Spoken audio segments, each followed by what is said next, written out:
1952-ci ilin yayının axırı ilə payızın əvvəlini Boranlı Yedigey xüsusi bir ötüb keçmiş xoşbəxtlik hissi ilə xatırlayırdı.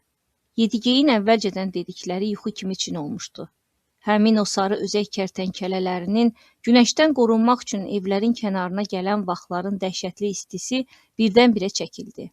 Heç kəsin gözləmədiyi bir vaxtda avqustun ortalarında hava sındı. Dözülməz isti yavaş-yavaş sərinliklə əvəz olmağa başladı. Heç olmasa gecələr rahat yatmaq olurdu. Sarı özəkdə belə şeylər olur. Düzdür, il ilə oxşamır.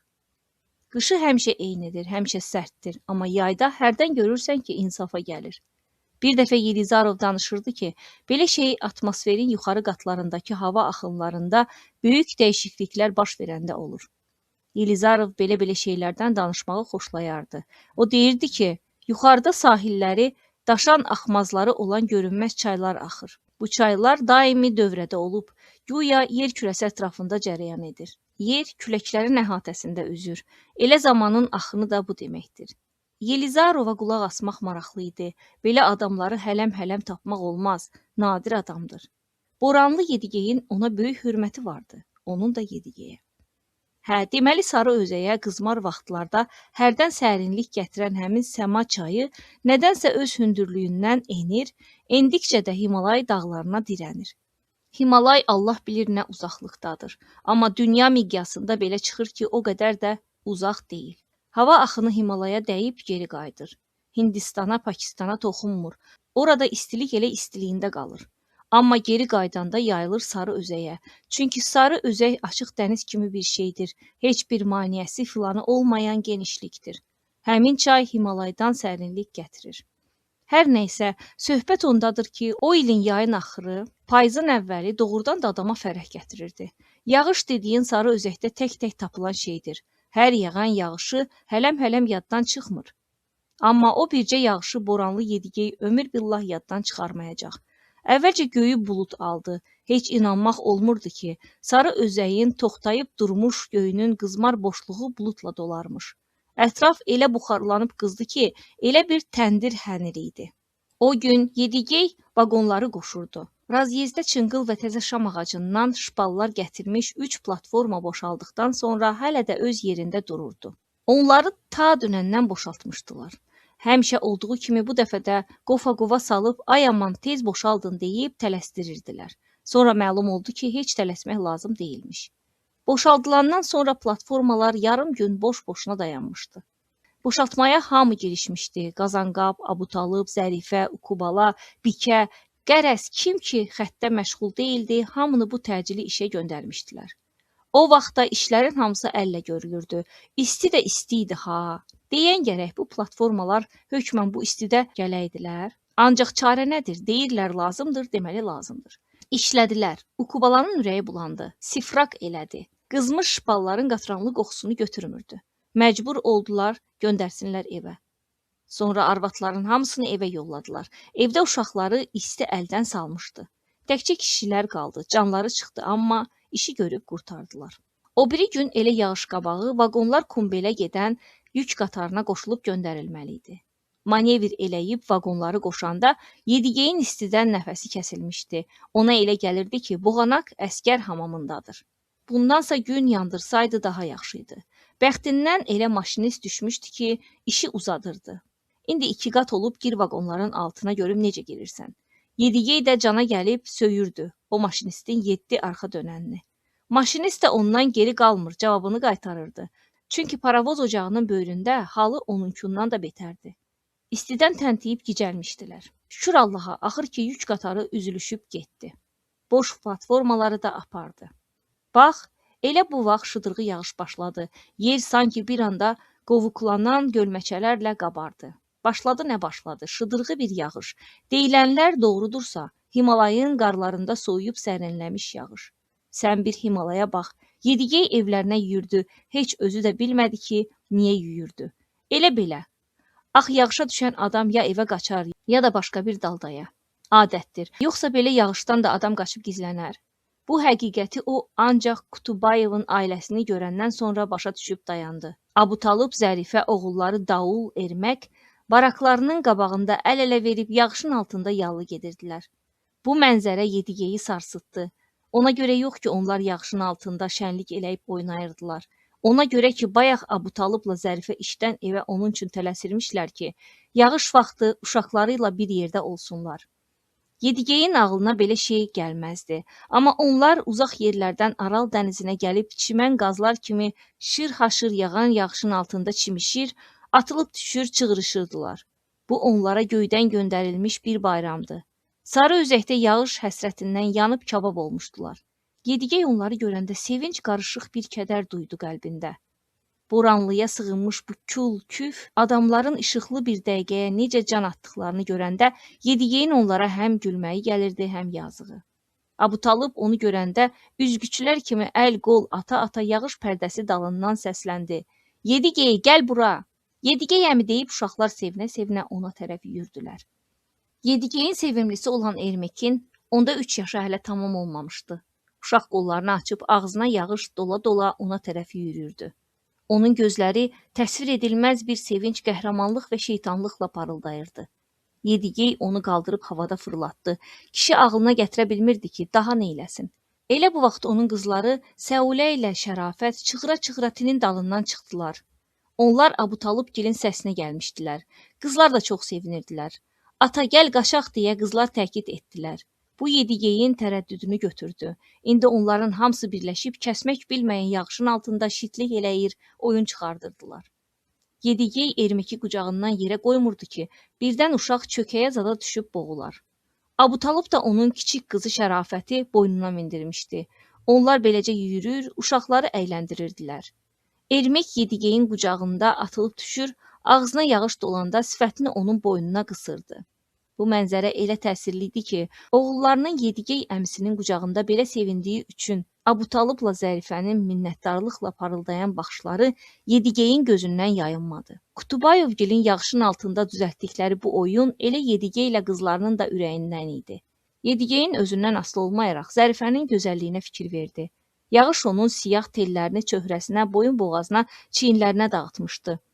Qüdrətdən axan su onun cavan və şux təni boyu tökülərək mina gərdəninə xüsusi gözəllik verir, şümşad qollarını, budlarının və yalın ayaqlarının baldırlarını adamın gözünə soxurdu.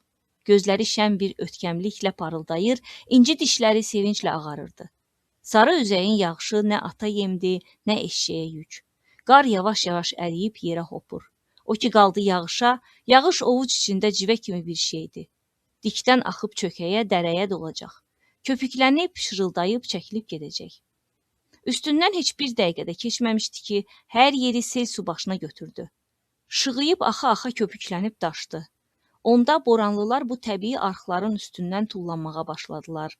Ələ keçən tasdan, təkədən gətirib suya buraxdılar. Hətta uşaqlardan böyükləri Saulə ilə Davul təknəyə minib üzdülər də. Məcbur olub balacaları da təknəyə mindirməli oldular. Yağışsa ara vermək bilmirdi. Suda üzən taslara minməyə başları elə qarışmışdı ki, bir də gördülər ki, gəlib çatıblar lap köbərin qırağına, Razyezdin girəcəyinə. Bu vaxt Boranlıdan sərnişin qatarı gəlib keçirdi. Qatarın taybatay açılmış qapı pəncərələrindən adamlar qurşağacan boylanıb bu bədbəxt səhra səfehlərinə tamaşa eləyirdilər. Onlar nə isə qışqırıb deyirdilər, onları fitə basıb gülürdülər. Görünür, çox qəribə görkəmləri vardı. Yağışın altında yuyuna-yuyuna gedən qatar ötüb keçdi. O adamları da özü ilə apardı. O adamları ki, bir-iki gündən sonra tanış bilişi güldürüb əyləndirmək üçün gördüklərini danışacaqdılar. Yedigey Zərifənin ağladığını görməsəydi, belə-belə fikirləri heç ağlına da gətirməzdi. Adamın sifətindən vedrə-vedrə su axanda onun ağlayıb ağlamadığını demək çox çətindir. Amma Zərifə ağlayırdı. Özünü elə göstərirdi ki, güya gülür, əslində ağlayırdı. Hıçqırtlarını boğub gah gülür, gah ağlayırdı. Abutalib nigarançılıqla onun əlindən tutdu. Sənə nə oldu? Özünü pis hiss eləyirsən? Gedək evə. Yox, elə belə hıçqırıram deyə Zərifə cavab verdi. Onlar bu təsadüfi yağışın bəxş etdiyi nemətdən istifadə etməyə çalışaraq yenə də uşaqları əyləndirməyə başladılar. Yedigeyin halı lap xarab oldu. Yağışın qeyri-adi bir hadisə olmadığını, uşaqların tamam başqa qayğılar tələb etdikləri bambaşqa bir aləmin nə olduğunu təsəvvürünə gətirəndə onların necə ağır dəqiqələr keçirdiyini hiss elədi. Uşaqlar da, böyüklər də doyunca oynayıb yoruldular. Amma yağış elə yağırdı. Sonra qaçıb hərə öz evinə getdi. Ürəyi yuxalmış Yedigey dayanıb Qutubayovgilin necə yanaşı, ata, ana, uşaqların bir yerdə qaçmağına tamaşa elədi. Hamısı su içində idi. Sarı özəkdə onlara heç olmasa bir günsə də xoşbəxtlik nəsib olmuşdu. Yedigey kiçik qızını qucağına alıb, böyüyün də əlindən tutaraq kandardan keçdi. Ukubala onları görəndə qorxdu. Vay, bu nədir, nə olub, nəyə oxşayırsınız? Qorxma arvad deyə Yedigey güldü. Atan əsəbləşəndə köşəkləri ilə oynayır. Deyirəm axı, oxşamısan deyə Ukubala tənə ilə gülümsündü. Yaxşı, sudan çıxan cücə kimi dayanmayın, soyunun. Yağış kəsdi, ancaq uzaqlarda çaxan şimşəklərin gecə yarısı eşidilən gürültüsündən bilmək olardı ki, hələ sarı özəyin ucundan ətəyindən yağır. Yedigey neçə dəfə göy gürültüsündən diksinib oyanmışdı. Özü də bu işə təəccüb eləyirdi. Aral dənizində elə vaxtlar olurdu ki, göy lap başın üstə parlayırdı, yanırdı.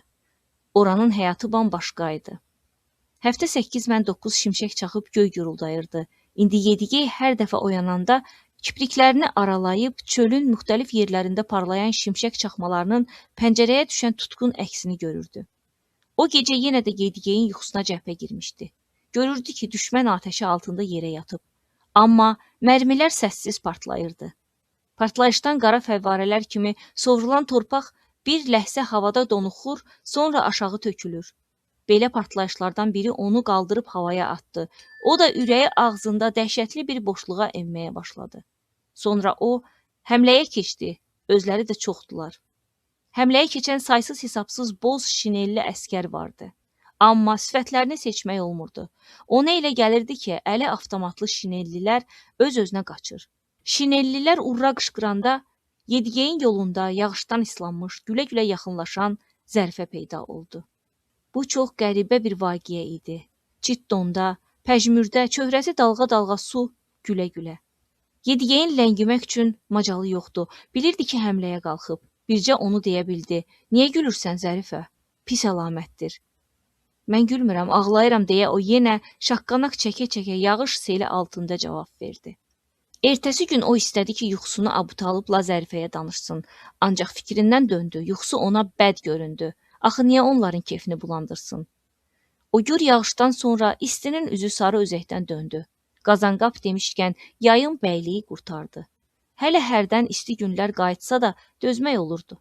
Elə o günlərdən də sarı özəyin gözəl çağları başlandı. Boranlının uşaqlarının da istidən canı qurtardı. Onların gümrah səsi yenə də sevinclə cingildəyirdi.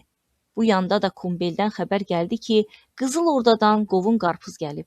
Boranlıların fikrini soruşurdular ki, paylarını göndərsinlər ya özləri gəlib aparacaqlar. Yedigey bundan istifadə elədi. Razyezdin rəisini inandırdı ki, özləri gedib gətirməsə, əllərinə gələni göndərəcəklər. O da razılıq verdi. Dedi, yaxşı, Qutubayovu da götür, get yaxşılarını seç. Yedigey də elə bunu istəyirdi. O ürəyində niyyət eləmişdi ki, heç olmasa bircə günsə də Abutalibla Zərifəni uşaqlarla bərabər Boranlıdan çıxarsın. Elə özləri də havalarını dəyişsəydilər pis olmazdı. Hər iki ailə çolma çocuğu da yığışdırıb səhər tezdən qatara mindilər. Kumbelə yola düşdülər. Özləri də geyinib keçinmişdilər. Yaman sevinirdilər. Uşaqlara elə gəlirdi ki, əfsanəvi bir aləmə gedirlər. Yol uzunu sevinə-sevinə səs-səsə verib suallar yağdırırdılar. Orada ağac bitir, bitir. Bəs yaşıl çəmən necə? Var, yaşıl çəmən də var. Hətta gül çiçək də var. Bəs böyük evlər var, küçələrdə maşın var. Çoxlu qovun qarpız var. Dondurma necə? Dondurma var. Yəqin dəniz də olar. Külək yük vaqonunun açıq qapısından içəri dolurdu. Yedigey ilə Abutalib boş yeşiklərin üstündə qapının qabağında oturmuşdularsa da, hər ehtimala qarşı uşaqlar yıxılmasın deyə qapının qabağını enli taxta ilə kəsmişdilər. Onlar oturub oradan buradan söhbət eləyir, uşaqların suallarına cavab verirdilər. Boranlı Yedigeyin kefi lap kök idi. Bir yerdə gedirdilər. Hava da yaxşı idi. Uşaqlar sevinirdilər. Amma Yedigeyi uşaqlardan da çox sevindirən Abutalibla Zərifə idi. Hər ikisinin eyni açılmışdı. Onlar müvəqqəti də olsa daimi qayğıdan, daxili əziyyətdən azad olub yüngülləşmişdilər. Adama ləzzət verirdi. Zərifə ilə Ukubala bir tərəfdə oturub həyatdan, məişətdən şirin-şirin söhbət eləyirdilər. Çox xoşbəxt görünürdülər. Əslində belə də olmalıdır. İnsana nə lazımdır? Yedigeyin istədiyi o idi ki, Kutubayevgil öz çətinliklərini yaddan çıxarsınlar, bərkiyib kök salsınlar. Başqa çıxış yolları olmadığı üçün Boranlının həyatına alışsınlar. Yedigeyə bir də o ləzzət verirdi ki, Abutalıb onunla çiyin-çiyinə yanaşı oturub başa düşürdü ki, Yedigeyə arxalanmaq olar. Artıq əskik danışmadan bir-birini başa düşürlər. Yedigey Abutalibin ağlına, kamalına qiymət verirdi, amma bundan da artıq Abutalibin ailəsinə bağlılığına, həyatına həsr etdiyi ailəsindən qüvvət alaraq təslim olmamasına qiymət verirdi. Yedigey Abutalibin danışdıqlarına qulaq asdıqca belə bir qənaətə gəlirdi ki, insanın başqaları üçün görə biləcəyi ən yaxşı iş öz ailəsində ləyaqətli uşaqlar tərbiyə etməkdir.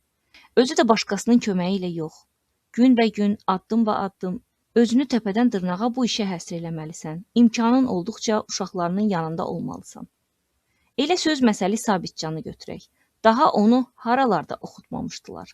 Uşaqlıqdan internatlarda, sonra cürbəcür institutlarda, təkmilləşdirmə kurslarında, yazıq Qazanqapın gözünün ağı qarası bircə oğlu olan Sabitcan tay tuşunun yanında başı aşağı olmasın deyə əlinə düşəni göndərirdi ona. Axırı nə oldu? Bilməyinə hər şeyi bilir, amma digər ki, bir qəpiklik adam deyil, nə xeyrə yarayır, nə şərə. Elə buna görə də Yedigey yol gedə-gedə fikirləşirdi ki, daha yaxşı bir çıxış yolu yoxdursa, Abutalib Kutubayev Boranlıda qalıb kök atmalıdır. Təsərrüfatını sahmana salsın, heyvandan zaddan saxlasın və imkanı daxilində çalışsın ki, balalarını sarı özək torpaqlarında boya başa çatdırsın. Düzdür, o Abutalibin başına ağıl qoymaq fikrinə düşmədi. Çünki özü də hiss elədi ki, deyəsən Abutalibin özü də bu fikirdədir. Görürdün, hərdən soruşurdu ki, kartofu haradan almaq olar? Qış üçün, arvad uşaq üçün keçi çəkmələri necə tapsın? Deyirdi, özüm bu qışı bir təhər dəri çəkmədə keçirərəm. Bir də maraqlanırdı ki, görəsən Kumbeldə kitabxana var ya yox, varsa kitabları istifadə üçün raziyezlilərə verirlərmi? Onlar elə həmin günün axşamı yük qatarında evə qayıtdılar. Fəhlə təminatı şöbəsinin onlar üçün ayırdığı qovun qarpızı da gətirdilər. Axşama tərəf uşaqlar biraz yorulmuşdular, amma çox razı idilər. Kumbeldə xeyli şey görmüşdülər, oyuncaqlar almışdılar, dondurma yemişdilər. Hə, amma stansiyadakı bərbərxanada balaca bir hadisə baş vermişdi. Öz aralarında qərara gəldilər ki, uşaqların başını qırxsınlar. Növbə Erməkə çatanda bir qara qışqırıq saldı ki, gəl görəsən. Nə qədər çalışdılarsa, onu sakit eləyə bilmədilər. Daha lap əldən düşdülər. Uşaq qorxusundan çırpınır, qışqırır, atasını çağırırdı. Abutalib o vaxt qonşudakı mağazaya getmişdi. Zərifə özünü itirib nə eləyəcəyini bilmirdi. Utandığından, xəcalətindən yer aralansaydı yerə girərdi. Məsələ burasındaydı ki, anadan olandan uşağın başına qayçı dəyməmişdi. Hayıfları gəlirdi, çox gözəl buruq saçları vardı. Anasına çəkmişdi. Doğrudan da çox gözəl, sıx, buruq-buruq saçları vardı. Ümumiyyətlə, uşaq eyni ilə Zərifəyə oxşayırdı. Elə ki, başını yuyub saçlarını darayırdılar, adam uşağa baxmaqdan doymurdu. Onun xətrinə Ukbala razı oldu ki, Saulənin də saçlarını kəsib qısaltsınlar. Yəni, bax, gör qız da səndən ürəklidir. Bunun deyəsən bir balaca təsiri oldu, amma usta maşını əlinə alan kimi Ermək yenə də səsini başına atdı. Yaxşı ki, bu vaxt Abutalib gəlib çıxdı. Atası onu qaldırıb bağrına bastı. Vəziyyəti belə görüb başa düşdü ki, uşağı incitmək əbəsdir. Ustadan üzr istədi. Bağışlayın, başqa bir vaxt düzəldərik. Biraz cürətlənəndən sonra. Niyyət eləsirik, gələn dəfəyə qalsın. Konvensiya təyyarə daşıyan gəmisində xüsusi səlahiyyətli komissiyanın fövqəladə iclasında tərəflərin qarşılıqlı razılığı ilə paritet orbital stansiyasına yeni bir kodlaşdırılmış radioqram göndərildi. Bu radioqram yerdən-kənar sivilizasiya olan planetdəki 1-2 və 2-1 paritet kosmonavtlar üçün idi.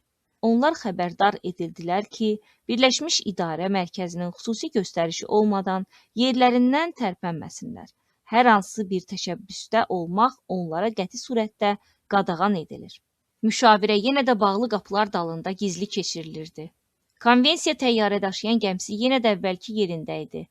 Sakit okeanda, Aleut adalarından cənubda. San Fransisko ilə Vladivostok şəhərləri arasındakı hava yolunun tən ortasında dayanmışdı.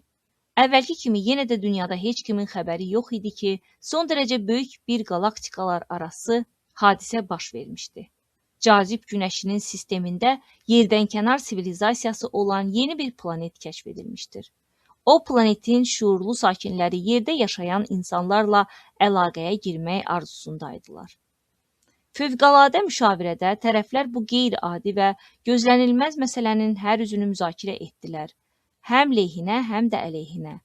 Komissiya üzvlərinin hər birinin qarşısında başqa yardımcı materiallardan əlavə 1-2 və 2-1 paritet kosmonavtların göndərdikləri radioqramların tamam mətni də vardı. Sənədlərdəki hər bir söz, hər bir fikir diqqətlə öyrənilirdi. Meşəli döş planetindəki şuurlu həyat quruluşuna dəlalət edən ən xırda detal hər şeydən əvvəl yer sivilizasiyasının təcrübəsinə uyğun olub-olmaması, eləcə də planetimizin əsas ölkələrinin mənafeyi baxımından müzakirə edilirdi.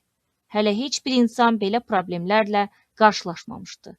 Məsələ isə təcili həll olunmalı idi. Sakit okeanda yenə də yüngül fırtına vardı.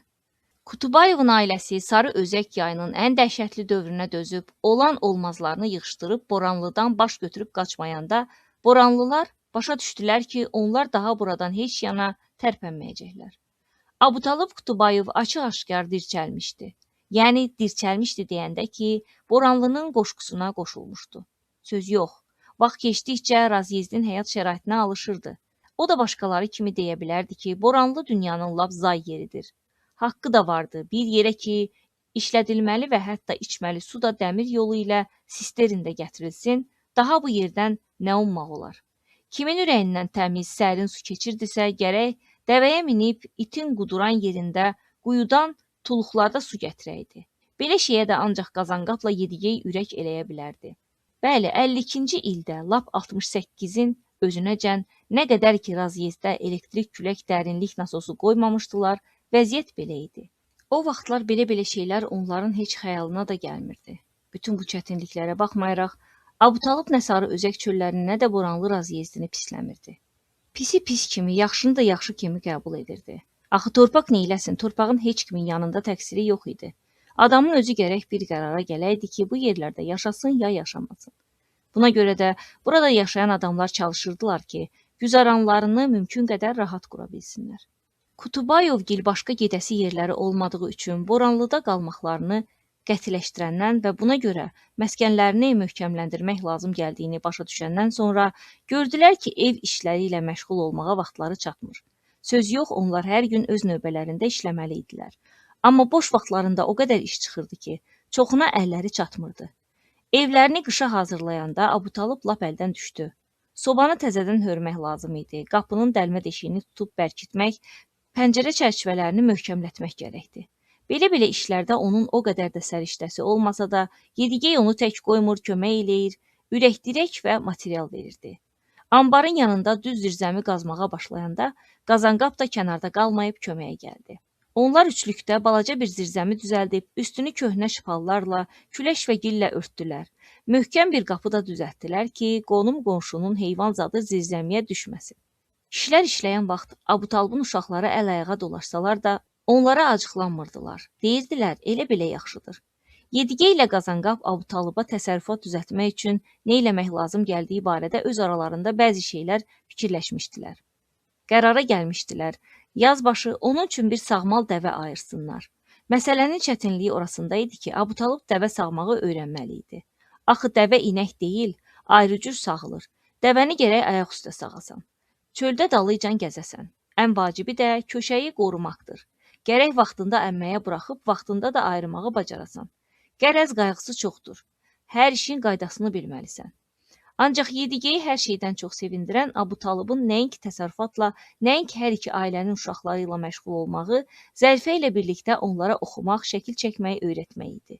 Bunlardan daha artıq öz üzərində çalışmaq idi. Axı Abutalıb Kutubayev təhsilli adamdır. Kitab oxumaq, müxtəlif qeydlər etmək, yazı yazmaq onun üçün vacib məsələ idi. Yedigey belə bir dostu olmağı ilə ürəyində qürrələnirdi. Elə buna görə də çalışırdı ki, ona yaxın olsun. Buralara tez-tez gələn Sarı Özək geoloqu Yelizarovla dostluğu təsadüfi deyildi. Yedigeyin oxumuş bilikli adamlara xüsusi hörməti vardı. Abutalıb da bilikli adamdı. İntihası çalışırdı ki, fikirlərini az bir uza versin. Ancaq bir dəfə çox ciddi söhbətləri olmuşdu. Axşamüstü işdən qayıdırdılar. Həmin gün onlar 7-ci kilometrdə qarın qabağını saxlamaq üçün taxta çəpər düzəltməklə məşğul olmuşdular. Bu yerləri həmişə qar basırdı. Payızın hələ təzəcə girdiyinə baxmayaraq, indidən qışa hazırlıq görmək lazımdı. Hə, deməli onlar işdən qayıdırdılar. Bu işıqlı və xoş axşam adamı söhbətə çağırırdı. Belə axşamlarda Aral gölündə qayıqdan suya baxanda suyun dibi necə qaraltı şəklində sezilirsə, eləcə də sarı özək düzləri də qürub çağının xəfif dumanlığı içində namüəyyən bir görkəm alır. Xeyri ola, Abu, gecələr nə vaxt yolum evinizin qabağından düşürsə, həmişə başını pəncərədən görürəm. Yazırsan ya bir şey təmir edirsən. Lampan da həmişə yanır deyə Yedigey söhbətə başladı. Çarəm nədir deyə Abu Talib çiynindəki beli o biri çiyninə aldı. Yazımasam yoxdur axı. Elə ki o dəcəllər yatır, Zərifə də başlayır kitabdan zaddan oxumağa, mən də keçirəm ora.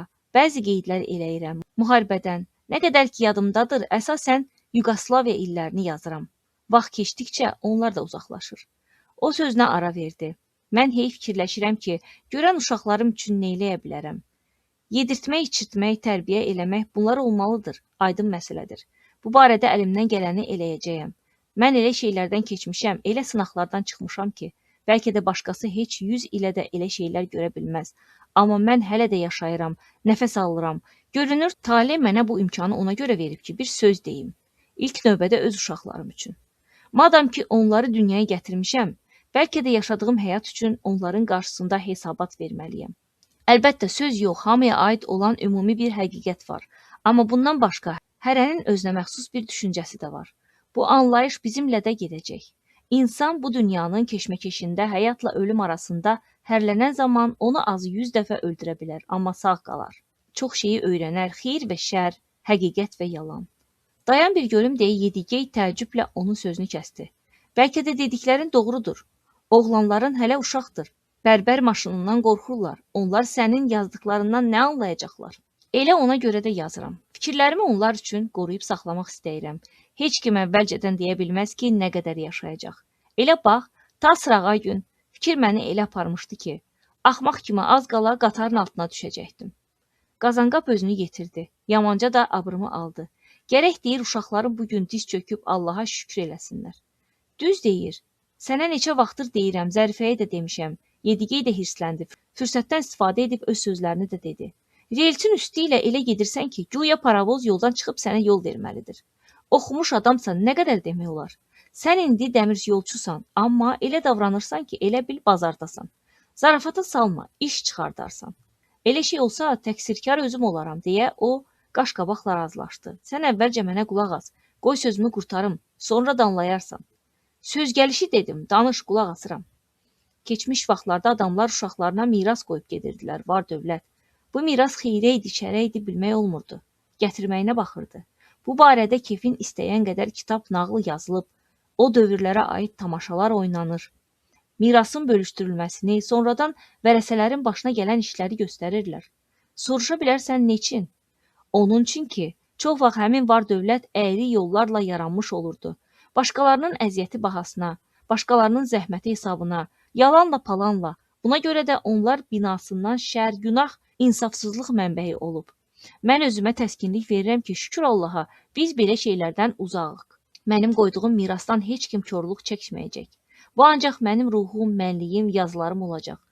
Orada da ancaq müharibədə görüb başa düşdüyüm məsələlərdir. Mənim uşaqlarım üçün bundan artıq dövlətim yoxdur. Mən bu fikrə burada sarı özək çöllərində gəlmişəm.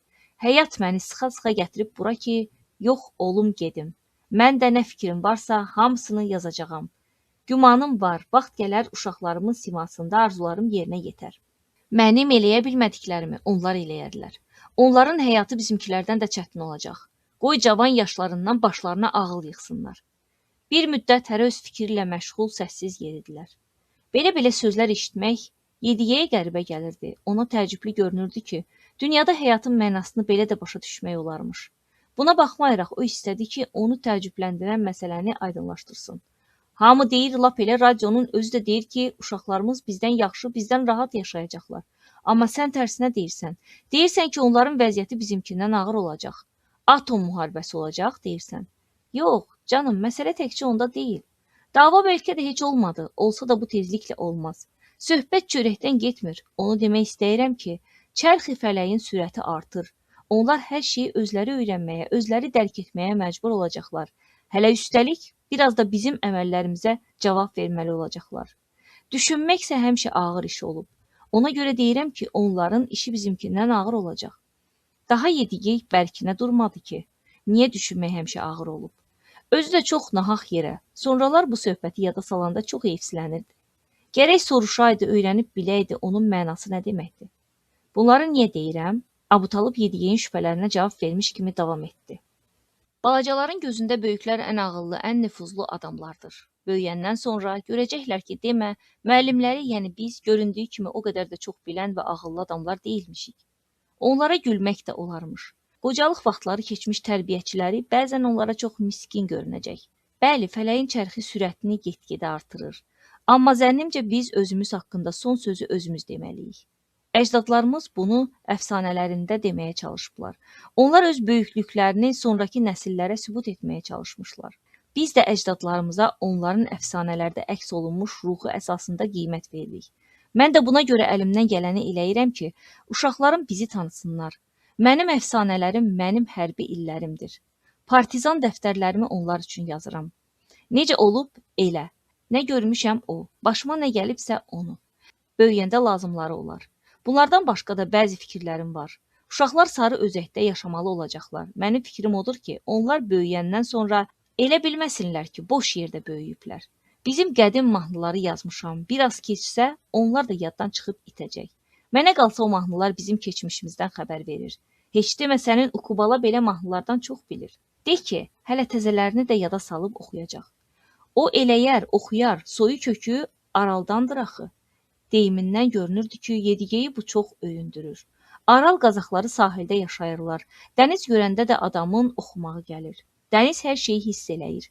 Elə ki, ürəkdən bir şey dedin, o saat qəbul eləyir. Bunu düz deyirsən, tamam doğrudur.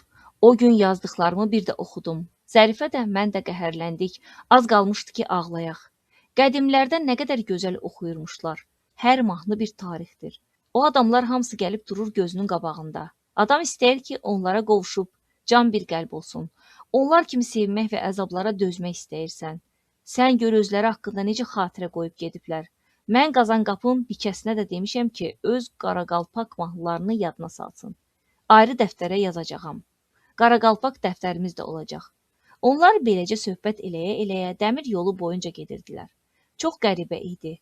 Payızın bu səfalı axşamı insana yüngüllük gətirən rahat bir kök sötürməsi kimi yavaş-yavaş əriyib gedirdi. Məəttəl qalmalı iş idi. Buralarda nə meşə vardı, nə çay, nə çəmən. Amma yerin açıq simasında işıqla kölgənin sezilməz hərəkəti, qürub edən günəş çöllüyə nə isə bir dolğunluq gətirmişdi. İnsanın nəfəsini qısan tutqun və axıcı bir mavi genişlik xəyalı qanatlandırır, çoxluca yaşamaq və düşünmək əvəzi oyadırdı. Bu məqamda Abutalıb fikrində sonraya saxladığı bir məsələni də xatırlayıb, söhbətin yeri gəldiyini hiss edərək sükutu pozdu. Bura bax, Yedigey, çoxdan soruşmaq istəyirdim. O Donenbay quşunu deyirdim. Necə bilirsən yəqin? Təbiətdə belə bir quş var da, Donenbay quşu. Sənə rast gəlməyib ki? Bu əfsanədir axı. Başa düşürəm, çox vaxt əfsanənin həyata əsası da olur. Olmuş bir şeylə təsdiq edilir. Məsəl üçün, götürək elə bizim İsaq Musaq quşunu. Bizim dağlıq yerlərin bağlarında səhərəcən oxuyub bir-birini səsləyirlər. Güya itən iki qardaş bir-birini axtarır. Bu barədə nağıl da var. Mən fikirləşirəm, bəlkə bu əfsanədə belə bir şey var. Deyirəm, bəlkə uzaq çöllərdə elə bir quş var ki, səsi çığırmağa adam adı Donenbaya oxşayır. Ona görə də əfsanədə adı çəkilir. Yox, ağlım kəsmir. Zənnimcə belə şey yoxdur, deyə Yedigey onunla razılaşmadı. Mən bu yerləri eninə, uzununa ayaqdan salmışam. Amma heç yerdə belə quşa rast gəlməmişəm. Yəqin elə quş yoxdur.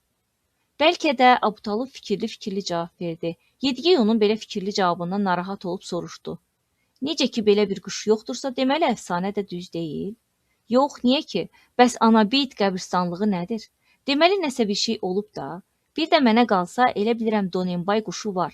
Kim isə nə vaxtsa o quşu görəcək. Uşaqlar üçün belə yazacağam. Uşaqlar üçün ayrı məsələ deyə Yedigey mızıldandı. Uşaqlar üçün olar. Boranlı Yedigey Nayman ana haqqındakı əfsanəni kağıza yazan cəmi 2 adam tanıyırdı. Əvvəlcə bunu Abutalıb Qutubayov öz uşaqları üçün yazmışdı, böyüyəndə oxusunlar. Bu 52-ci ilin axırında idi. O yazı itib batdı. O əhvalatdan sonra başlarına nə qədər işlər gəldi. O vaxt yazı yada düşmürdü. Bir neçə il sonra 57-ci ildə həmin əfsanəni Yelizarov Afanasi Ivanoviç yazdı. İndi artıq Yelizarov da dünyadan köçüb. Kim bilir, bəlkə həmin əlyazması onun Almatadakı yazılarının içində qalıb. Abutalıb da o da əfsanəni əsasən Qazanqapın dilindən yazmışdı. Yedigey ancaq kənardan kömək eləyir, yaddan çıxanları yada salır, bəzən də yozum verirdi. İllərə baxı, gör üstündən nə qədər keçib ilahi. Boranlı Yedigey üstünə naxışlı, tərlik salınmış qara nərin donqar belində yırğalana-yırğalana fikirləşirdi. İndi o Qazanqapın özünü Anabeyt qəbirstanlığına aparırdı. Bir növ çevrə qapanan kimi olurdu. Əfsanəni söyləyənin özü tarixini yadında saxlayıb başqalarına çatdırdığı qəbirstanlıqda son məskən tutmalı idi. Bircə biz qalmışıq, mən, bir də Anabeyt. Elə mənim də vaxtıma çox qalmayıb. Gəlməliyəm. Gəlib öz yerimi tutmalıyam. Axırı buna gedir. Yedigey qəm içində beləcə fikirləşə yenə də yedəkli traktor və çarxlı ekskavatordan ibarət olan bu qəribə dəfn qafiləsinin önündə gedirdi. Qafiləyə öz başına qoşulan sarı köpək Cülbars özünü tamam sərbəst aparır, gah irəli keçir, gah da dala qalır, böyürdən qaçır, hərdən də istədiyi yerdə yox olurdu. Quyruğunu şax tutmuşdu, gün günorta yerinə qalxmışdı. Anabeyt qəbirstanlığına daha o qədər də yol qalmamışdı.